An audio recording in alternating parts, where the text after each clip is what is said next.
성령님을 의지합니다. 성령님의 의지하며 돕는 은혜를 사모하고 기대하고 믿고 간구하며 이 자리에 나온 각 심령들 머리머리에 성령님이 안수하여 주시옵소서. 오늘도 지방에 많이 아버지 명절로 이제 출탄 교인들 그 현장에서도 예배할 수 있는 믿음을 주시옵시고 신앙이 흐트러지지 아니하게 하여 주시고 말세지말에 마귀가 우리를 넘어뜨리려고 유혹하는 이때에 나를 세상을 죄악을 이길 수가 없사오니 성령의 능력으로 저희들을 불태워 주시옵소서. 하나님의 말씀이 우선순위가 되게 하시고 아버지 하나님 기도보다 앞서가는 일이 없도록 성령님 저들의 마음을 열어 주옵소서. 종의 입술을 붙잡아 주시고 이 말씀이 하나님의 음성으로 들려지는 가장 복 있는 기적의 시간이 되게 해 주시옵소서. 예수님의 이름으로 기도하옵나이다. 아멘. 할렐루야. 오늘도 평안과 기쁨이 넘치는 명절 기간이면서 오늘 또 하나님께 영광 돌리는 거룩한 예배가 되어질 수 있기를 바랍니다. 구약에 보면 도피성이라고 하는 제도가 있습니다. 도피성이 어떤 곳이냐? 유대인들이 철저하게 율법적인 생활 철학을 가지고 살았습니다. 다시 말하면 귀에는 귀, 눈에는 눈, 또 손에는 손. 누가 내 귀에 상처를 입혔다 그러면 그 사람이 귀에도 상처를 입히는 것입니다. 그런데 율법적인 철학을 적용하다 보니까 고의가 아닌데도 피해 악순환이 자꾸만 일어나는 거예요. 뭐 고의성 같으면 뭐 그럴 수도 있다고 하지만 절대 고의성이 아니거든요. 이런 때를 대비해서 과실 치사범을 보호하고자 만든 곳이 있는데 그곳이 바로 뭐냐? 도피성이라고 하는 곳입니다. 도피성. 일단 도피성에 들어간다 하면 어떤 죄인든지 간에 생명은 보호받습니다. 대제사장이 상주하면서 죄인들을 교육하고 훈련합니다. 그리고 죄인들은 제사장이 죽을 때까지 그곳에 살다가 제사장이 죽으면 그들은 자유인이 되는 것입니다. 이처럼 도피성은 죄인들의 특별한 피난처가 된 것입니다. 도피성은 오늘날 영적으로 예수 그리스도의 모형을 말하는 것입니다. 누구든지 어떤 죄를 범했든지 간에 예수님 앞에 나오기만 하면 죄사함을 받습니다. 더 나아가서 하나님이 그들과 함께 하심으로 사탄으로부터 율법으로부터 죄로부터 자유하게 되는 줄로 믿으시기를 바랍니다. 예수 앞에 나오면 죄사함 받으며 주님 품에 안기어 편히 쉬겠네. 우리 주만 믿으면 모두 구원 얻으며 영생 복락 면류관 확실히 받겠네. 아멘. 예수 앞에 나오면 어떤 죄인도 다 용서받을 수가 있는 것입니다.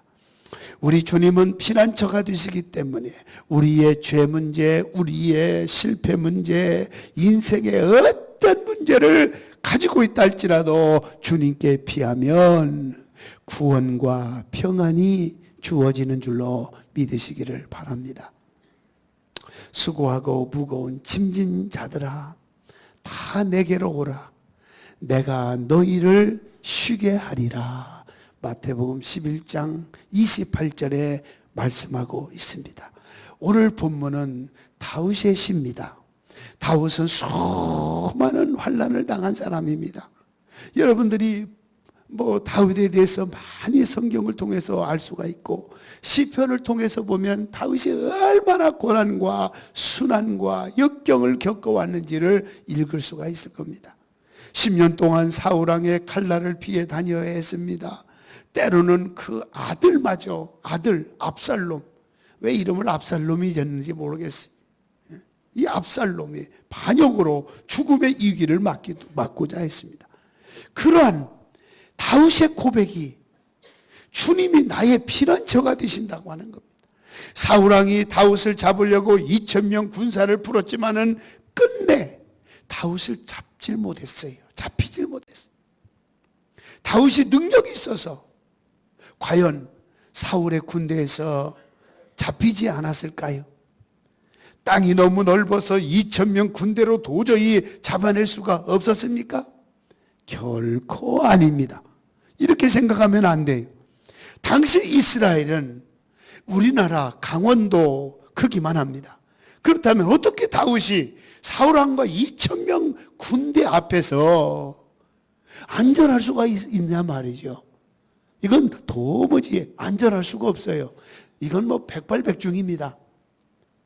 하나님께서 그의 피난처가 되어주셨기 때문에 다윗이 피해갈 수 있었고 다윗이 안전할 수 있는 일에 가능할 수가 있었던 것입니다.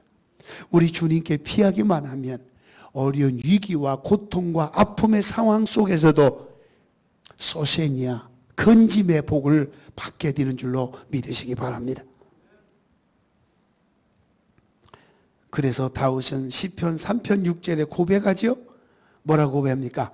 천만인이 나를 애워싸 친친다 할지라도 나는 두려워하지 아니하리라. 나는 두려워하지 아니한다.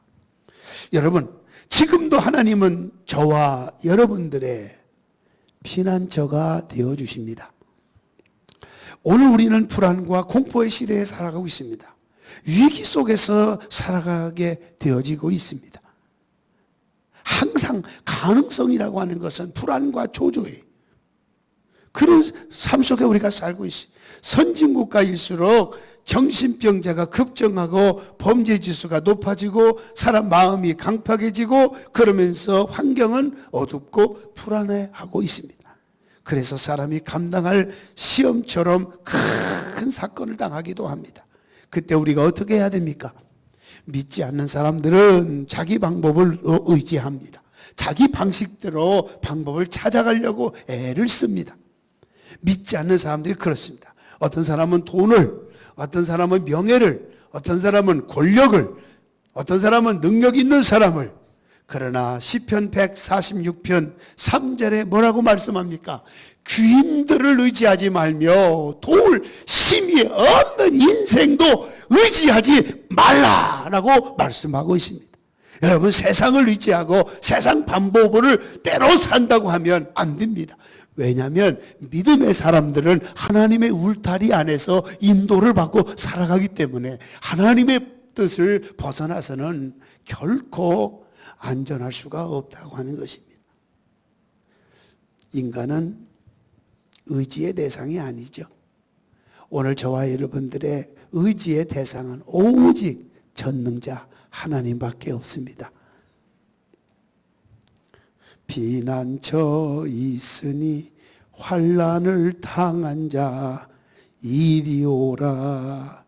땅들이 변하고 물결이 일어나 산 위에 넘치되 두렵지 않네. 우리 믿는 자가 찾아가야 될 곳이 어딜까요? 바로 피난처가 되시는 주님밖에 없습니다. 그래서 6절의 본문, 하나님이여 내게 응답하시겠는고로 내가 불러싸우니 귀를 기울여 내 말을 들으소서. 하나님께서 응답해 주실 것을 믿고 하나님께 기도했다는 겁니다. 오늘 여러분들 하나님께서 피할 길을 열어주시고 기도하십시오. 성도가 기도할 때 하나님께서 반드시 응답해 주실 거 믿고 기도하면 하나님은 반드시 응답해 주신다고 하는 우리에게 성경을 통해서 사인을 보내주셨습니다. 7절에 보면 뭐라겠어요? 죽게 피하는 자들을 그 일어나 치는 자들에게서 오른손으로 구원하시는 주여, 주의 귀한 사랑을 나타내소서 그랬어요. 하나님께 피하는 자를 오른손으로 건져주시는 주님이십니다. 환난과 곤고를 당할 때에 주님께 피하는 것이 상책인 것입니다. 주님께 피하는 자만이 능력의 오른손으로 저와 여러분 모두가 큰 짐을 받게 되어진다고 하는 사실입니다. 다윗이 어떤 환난 중에도 주님께 피했던 것처럼 오늘 저와 여러분 모두가 오직 주님만이 나의 피난처가 되신 줄로 믿고 주님께 피할 수 있는 자가 되시기를 주님의 이름으로 축원합니다. 그러면 주님께 피하는 자에게 어떤 은혜와 복을 주시느냐? 다윗은 본문과 시편 여러 곳에서 그에게 피한 자는 복이 있다 그랬는데요. 첫째, 주님께 피하면 원수의 손에서 구원해 주신다는 거죠. 여기 9절에 보면요, 내 앞에서 나의 없지 않은 악인들과 나의 목숨을 노리는 원수들에게서 뭐 한다 있어요? 벗어나게 하소서. 벗어나게 하소서. 우리가 아무리 선하고 바르게 산다고 할지라도 원수는 있기 마련이. 원수가 있어요. 이삭에게는 없을까요? 이스마엘이라고 하는, 야곱에게는 에서라고 하는, 다윗에게는 사울이라고 하는, 심지어 우리 주님께서도 원수가 있었어요. 가룟 유다가 있었어요. 모든 인생은 원수의 세력이 있기 마련입니다. 우리가 살아가는 세상은 영적인 전쟁과 같아서 우리가 아무리 믿음으로 살아간다고 해도 찌르고 쏘는 원수 세력들이 예수 믿는 우리를 모함하고 있습니다. 예수 믿는 우리에게 공격을 하고 있습니다. 신앙생활하면서 우리를 괴롭히는 원수가 누구냐? 바로 사탄인 것입니다. 원수 마귀를 물리칠 수는 힘이 없어요. 우리는 능력이 없어요. 예수 이름으로 간구하면 바로 예수 그리스도의 이름이 원수 마귀 사탄을 물리쳐 주시는 것입니다. 그래서 베드로전서 5장 8절에 근신하라 깨어라 너의 대적 마귀가 우는 사자와 같이 두루 다니면서 뭘 찾아요? 막 삼킬 자를 찾나니. 그래서 깨어 근신하여 기도하라. 사탄은 환경을 흔듭니다. 하나님께 믿음으로 맡겼는데도 환경은 도무지 변화가 없어요. 다윗은 환난의 때마다 하나님을 피난처로 삼았다 그랬어요. 하나님은 그런 다윗을 위기에서 벗어나서 다윗에게 신속하게 구원해 주신 것을 믿으시기 바랍니다. 그래서 8절에 뭐라고 고백합니까? 나를 눈동자같이 지키시고 주의 날개 그늘 아래에 감추사. 아멘. 신속한 보호를 고백하죠. 하나님께서는 주께 피하는 성도들을 오늘 이 시편 다윗의 고백처럼 눈동자와 같이 보호해 주시고 마치 암탉이 병아리를 날개 아래 품은 것과 같이 품어서 원수가 감히 손대지 못하도록 오늘 여러분들을 보호해 주실 줄로 믿습니다. 날파리가 눈에 날아들면 눈꺼풀이 신속하게 닫히며 눈동자를 지켜주죠. 마찬가지로 원수 세력이 우리를 공격할 때 주님께 피하는 자에게만이 신속하게 지켜주시는 것입니다. 주님께 피하는 자, 주님께 오라야 돼. 주님께 다가와야 돼. 다니엘은 정적들의 모함으로 인해서 그렇게 신망 얻었던 다니엘이었지만 그들에 의해서 사자굴 속에 들어갔지만 하나님은 하나님께 피한 믿음을 보시고 하나님께서 속히 사자굴에서 건져주셨습니다. 사자들의 입을 막아주셨습니다. 보호해 주셨습니다. 이스라엘은 하만의 계략으로 멸망 위기에 있었지만 전적으로 하나님께 피한 모르드게와 에스더의 믿음으로 큰 위험에서 건짐을 받았고 오히려 하만은 자기 꾀임에 그 자리에서 죽고 말았고 그의 가족이 모두가 멸망을 당하고 말았던 것을 볼 수가 있습니다. 원수가 우리를 넘어뜨리려고 한 길로 들어왔지만 주님께 피하는 자에게는 일곱 길로 쫓겨나는 역사가 일어나게 되는 것입니다. 우리가 어려울 때 사람이나 재물이나 권력에 피하려고 하지 말고 주님의 구원을 바라볼 수 있는 저와 여러분 모두가 되시기를 바랍니다. 주님 말씀합니다.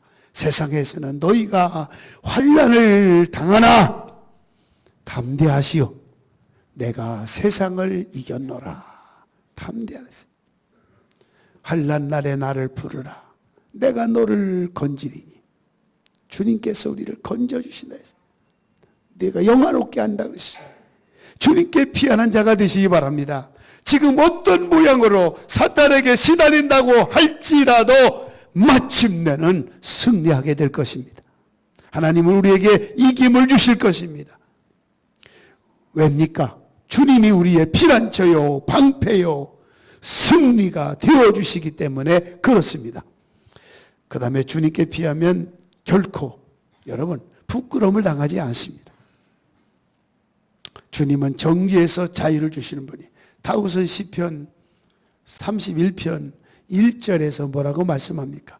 여호와여 내가 주께 피하오니 나를 영원히 부끄럽게 하지 마시고 주의 공의로 나를 건져 주소서. 할렐루야. 간음죄도 살인죄도 하나님의 용서하심을 믿고 맡긴 것입니다. 우리가 하나님 앞에 죄를 잡아갈 때 하나님은 용서하시고 받아주십니다. 하나님은 환난 중에 주님께 부르짖는 사람, 재난 가운데 주님께 기도하는 사람을 결코 실패와 낭패로 수치를 당하지 않게 만들어 주시는 좋으신 분인 것입니다. 272장 찬송 가운데도 있잖아요. 고통의 멍에 벗으려고 예수께로 나옵니다. 자유와 기쁨 베푸시는 주께로 갑니다. 병든 내 몸이 튼튼하고 빈궁한 삶이 부해지며 죄악을 벗어버리려고 주께로 갑니다. 아멘. 열왕기하 19장에 보면 아수르 사내립이 예루살렘을 포위하고 항복하기를 요구하고 있습니다. 히스기야 왕은 아수르 왕 사내립으로부터 하나님을 모욕하고 유다를 위협하는 편지를 받게 됩니다. 이 편지를 받고 누가 편안할 사람이 어디 있겠습니까? 그러자 히스기야 왕이 어떻게 했습니까? 그 편지를 가지고 온 편지를 성전에 가서 펼쳐놓고 하나님 도와주세요. 하나님의 도움을 요청한 겁니다. 그날 밤 하나님의 천사들이 아수르 군대를 쳐서 18만 5천 명이 그 자리에서 죽고 말았습니다. 히스기야가 하나님께 부르짖자 하나님이 이스라엘이 이방 나라에 부끄러움을 당하지 않도록 전능자 하나님이 부르짖는 히스기야 왕을 도와주셨다는 겁니다. 이런 놀라운 역사가 여러분도 임하기를 예수 이름으로 축원합니다. 얼마나 놀라운 일이. 우리가 주님께 피할 때 주님은 우리의 구원의 복과 부끄러움을 당하지 않는 복을 주신다는 사실을 믿으시기를 주의 이름으로 축원합니다. 마지막으로 주님께 피하면 주님께서 우리를 인도해 주신다는 겁니다. 아멘. 주님이 우리를 인도해 주셔. 주님이 인도해 주셔. 인생은 나그네와 같습니다. 오래 머물 수가 없어요. 나그네 생활의 특징이 뭐예요? 피곤하지요. 안식이 없고 늘 불안합니다. 근데 하나님은 그런 우리에게 피난처가 되셔서 우리가 나그네 인생에서 승리할 수 있도록 전능자 하나님이 우리를 인도해 주신다는 겁니다. 출애굽한 이스라엘 백성들이 홍해를 바다를 앞에 두고 있습니다. 뒤에는 애국 군사가 추격해 옵니다. 좌우에 도망치려고 하니까 절벽이 꽉 놓여서 그 좌우로 도망갈 수도 없습니다. 또 뭐 앞을 가다 보니까 홍해 바다가 가로놓여 있어서 뭐 얼마나 기가 막힙니까? 근데 하나님께서 바다를 열어 육지같이 건너게 하심으로 이스라엘 백성을 건져 주신 것은 모세가 여호와께 피할 때, 여호와 앞에 부르짖을 때에 하나님께서 홍해 바다를 가운데로 갈라놓게 하시고 신장로를 만들어서 무사히 백성들을 구원시켜 주셨다는 사실입니다. 그 하나님이 오늘 이 자리에 오셔서 여호와를 의지하고 오늘 이 자리에 오셔서 주님께 피하면 주님이 오늘 이 자리에 계셔서 그 홍해를 갈라지게 하신 능력의 주님이 여러분을 인도해 주실 줄로 믿습니다. 우리가 세상을 살다 보면 이러한 상황에 직면할 때가 많이 있죠. 한두 번이 아니죠. 앞을 봐도 뒤를 봐도 그저 옴딱달짝 할 수 없이 답답하고 꽉 막힌 것 같은 상황을 만나게 됩니다. 뭐 도저히 어찌할 수가 없을 때, 그런 때가 많이 처해 있을 때도 있어요. 답답하고 누구에게 하소연하고 싶고, 하소연하고 싶어도 하소연하면 오히려 내게 오히려 도움이 아니라 도전이 날라오는 그런 상황이 직면할 때가 왜 없겠습니까? 정말 수없이 그런 경험을 많이 하게 될 것입니다. 그러나 이스라엘 역사신 하나님 바라보십시오. 홍해 바다를 가르치고 죽여가던 애굽 군대를 주장시키는 하나님께서 오늘도 저와 여러분들을, 오늘 이 자리에 나온 여러분들을 돕고 계실 것입니다. 여러분을 인도해 주실 것입니다. 두려워하지 말아라. 내가 너와 함께하면이라. 놀라지 말라. 나는 네 하나님이 됨이니라. 내가 의로운 오른손으로 너를 붙들어 주리라. 오늘 주님이 여러분에게 말씀하고 있습니다.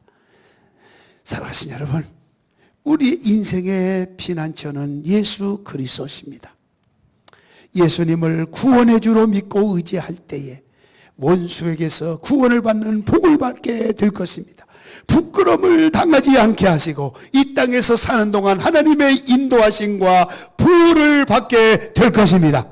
이 은혜를 기억하면서 어떤 환경을 만나든지 주님을 피난처로 삼고 담대하게 승리하는 오늘 저와 여러분 모두가 될 수 있기를 바라고, 고유 명절이니까 즐겁게 보내야겠죠. 그러나 신앙생활에 흐트러지는 일은 없기를 바라고, 또 이제 돌아오는 주일 저녁부터 부흥성회가 실시됩니다. 이번 저녁에는 오후 2시 예배가 없습니다. 오늘도 없지만 다음 주는 2시 대신에 저녁 7시 반으로 시작이 될 것입니다.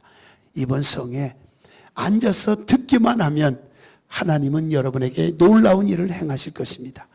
또 그 분은 또 우리에게 참 모신다는 게 참 부끄럽지만, 그러나 기꺼이 수락하셔서 귀하게 쓰임받는 또 전 세계적으로 알려진 목사님이시니까 우리가 함께 은혜 받고 동참하는 여러분이 되어서 가정의 문제가 풀리고 자녀의 문제가 풀리고 경제 문제가 풀리고 우리의 영적 문제가 술술 풀리는 그런 기적의 성회가 될 수 있도록 기도하는 자에게 응답하시고 준비된 자에게 함께 하시고 열정을 가지고 사모하는 자에게 기적을 행하시는 놀라움이 오늘 여러분이 그렇게 됨으로 기적의 주인공, 응답의 주인공, 변화의 주인공이 이번 성회에 다 이루어질 수 있기를 예수님의 이름으로 축원합니다. 기도하겠습니다. 그러고 가신 하나님 감사합니다. 주님께 피하기만 하면 참으로 주님은 원수의 손에서 구원받고 또 부끄러움을 당하지 않게 되고 더 나아가서 주님께서 인도해 주신다고 했습니다.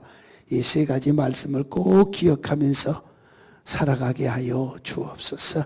오늘도 드려지는 예물이 즐거운 마음이 되게 하시고, 그래서 이 예물 통해서 더 감사의 조건들이, 일들이 왕성하게 넘쳐나게 도와주시옵소서. 예수님의 이름으로 기도하옵나이다.